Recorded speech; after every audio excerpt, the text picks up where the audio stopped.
नमस्कार दोस्तों, आपका स्वागत है हमारे चैनल पर।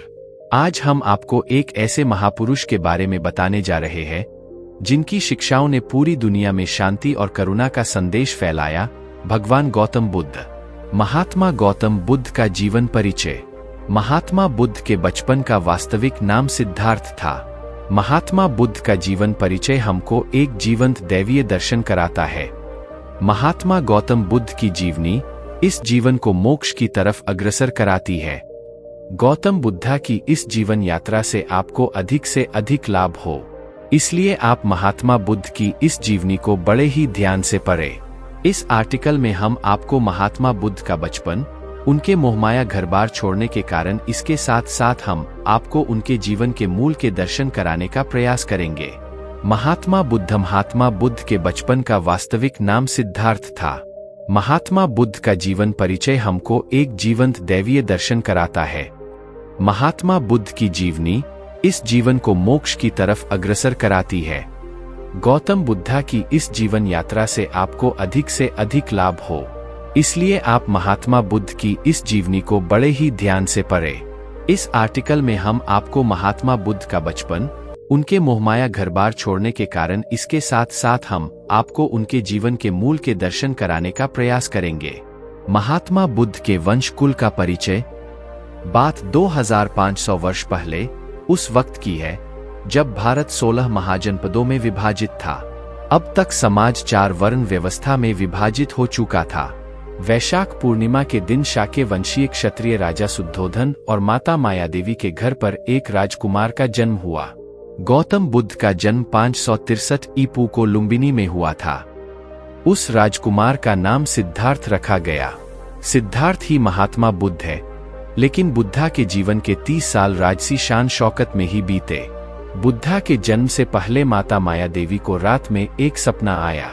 सपने में माता माया देवी को एक सफेद हाथी दिखाई दिया जो कि भगवान की शरण में कमल को अर्पित कर रहा था। जब माता मायादेवी को इस सपने का कोई अर्थ समझ नहीं आया तो मायादेवी किसी ब्राह्मण के पास गई। तब ब्राह्मण ने मायादेवी के गर्भ में पल रहे बच्चे को लेकर एक भविष्यवाणी की। ब्राह्मण ने बताया कि तुम्हारे गर्भ में पल रहे बच्चे को यदि ज्ञान से वंचित रखा गया तो यह संत घर बार छोड़ देगा, बन जाएगा, और यदि ज्ञान को ज्ञान की भांति दिया जाएगा तो यह इस विश्व को विजय कर लेगा।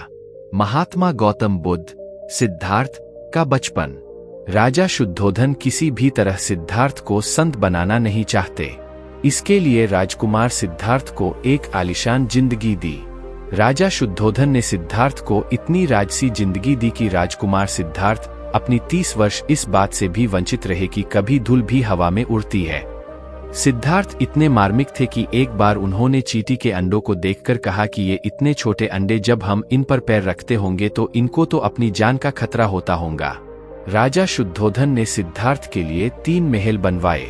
इन तीनों महलों को इस प्रकार तैयार किया गया कि राकुमार सिद्धार्थ क्रमश ग्रीष्म, वर्षा और शीत ऋतु में बिना कोई तकलीफ रह सके। ऐसा कहा गया है।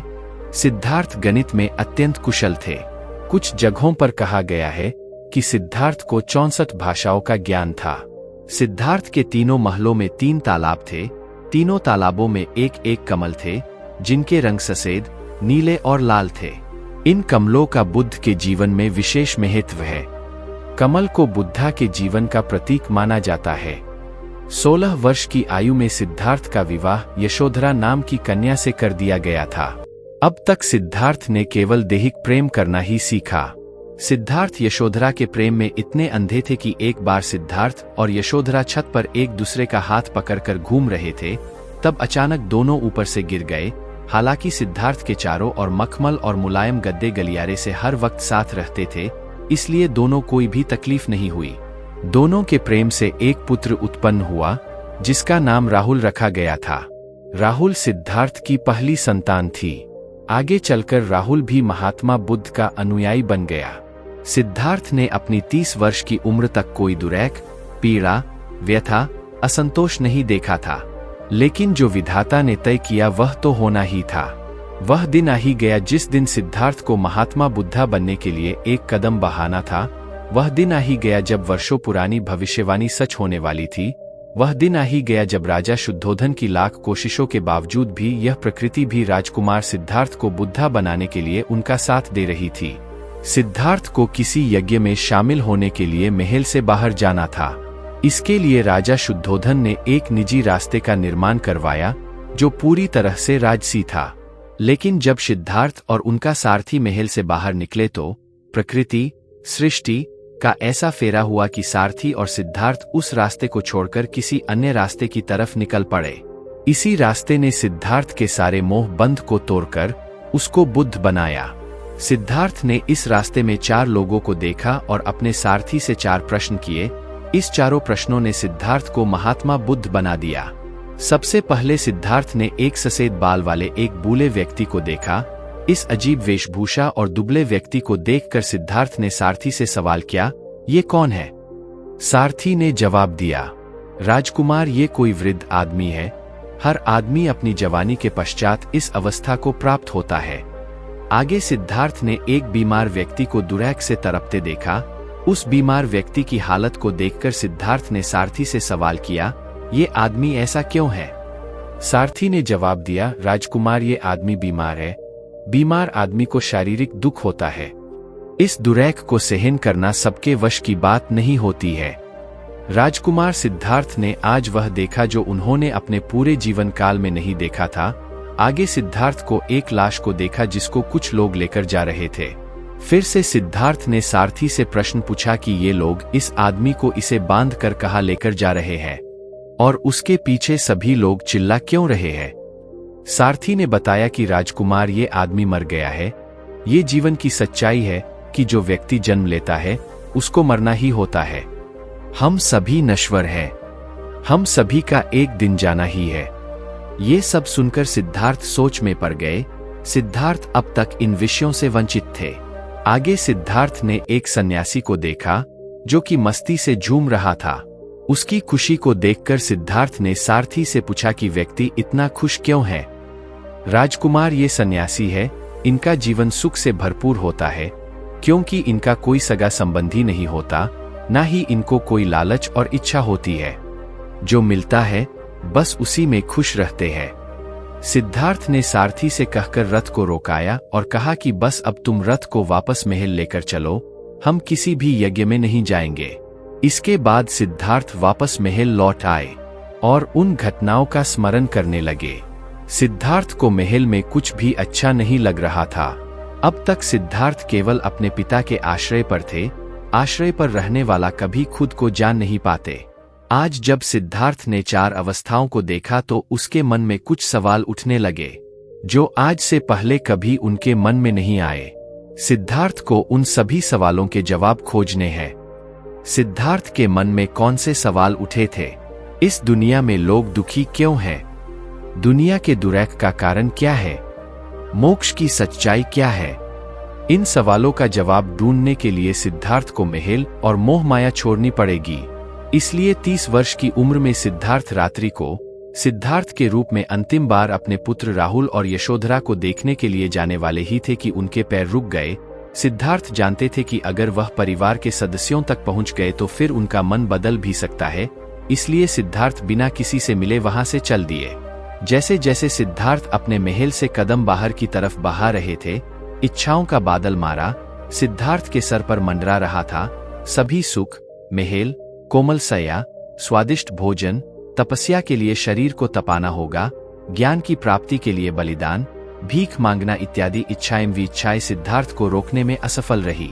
सिद्धार्थ द्वारा महल को छोड़ना। महल से बाहर निकलते ही सिद्धार्थ सबसे पहले अपने गुरु अलाराक्रामा के पास गए। अलाराक्रामा ने सिद्धार्थ को इच्छाओं को वश में करना सिखाया। इसके लिए अलाराक्रामा ने सिद्धार्थ को योग और ध्यान विद्या सिखाई।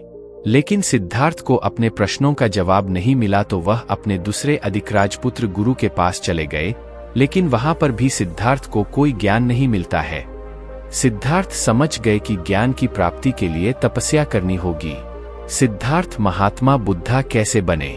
इसके बाद सिद्धार्थ जंगल में चले गए और 6 साल तक अपने शरीर को घोर कष्ट देते रहे और तपस्या करते रहे। बिना कपड़े, कभी आग के पास बैठकर अपने शरीर को गरमाया, तपाया। वह दिन आ ही गया। सिद्धार्थ एक बोधि वृक्ष के नीचे बैठे थे। उस दिन सिद्धार्थ मरने की कगार पर थे। शरीर बिल्कुल क्षीण हो चुका था। पूरे 49 दिनों से सिद्धार्थ योग की मुद्रा में बैठे हुए थे। सिद्धार्थ पूरी तरह से ध्यान में विलीन हो चुके थे। एक बार फिर इच्छाओं का मारा सिद्धार्थ के मन में छा गया था। सिद्धार्थ का पूरा जीवन एक क्षण में उनकी आंखों के सामने आ गया था। मारा ने अपनी 3 कन्याओं को सिद्धार्थ के मन में भेजा, लेकिन सिद्धार्थ बिना विचलित हुए उसी मुद्रा में बने रहे। अंत में मारा हार मान जाता है। सिद्धार्थ को एक दिव्य ज्ञान की अनुभूति हुई, जो आज से पहले कभी नहीं हुई।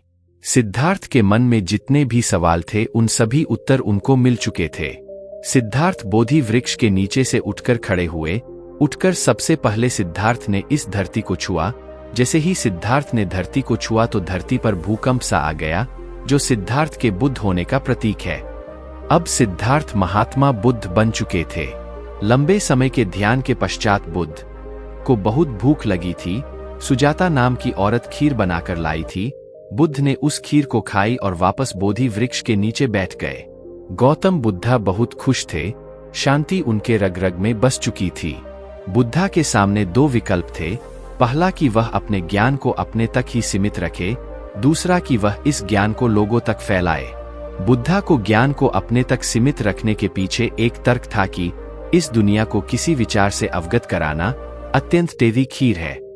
चूंकि हमारे विचार ही हमारा धर्म है, बुद्ध के विचार इन भी आगे चलकर एक बुद्धिज्म विचारधारा जो कि बौद्ध धर्म बना। बुद्धा ने विचार किया कि वह इस ज्ञान को फैलाएंगे, लोगों को मोक्ष का पथ बताएंगे, धर्म के चक्र को बताएंगे। बुद्धा पर कुछ समय से 4 लोग निगरानी कर रहे थे। बुद्धा को जब ज्ञान की प्राप्ति हुई तो बुद्धा ने उन 4 लोगों से जाकर कहा कि उनको ज्ञान की प्राप्ति हो गई है। तो उन चारों मित्रों ने उनका उपहास बनाया। यहाँ पर एक किस्सा है। बुद्धा को अपशब्द कहे जाने लगे, उनको बहुत भला बुरा कहा जाने लगा। जब सामने वाला शांत हुआ तो बुद्धा ने जवाब दिया कि मान लीजिए आपके पास 10 बकरियां हैं। अब उन 10 में से 4 बकरियां मुझे देना चाहो और मैं लेने से मना कर देता हूं तो आपके पास कितने बकरियां बचेगी?